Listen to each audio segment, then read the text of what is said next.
Hey guys, and welcome back to this channel. In this video, I'll be showing you guys how you can create this pop-up album effect on CapCut PC. So add in your picture. It only works for pictures, unfortunately, but you are going to go to the AI stylize here.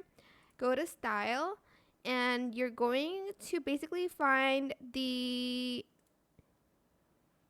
album one. Trying to find it.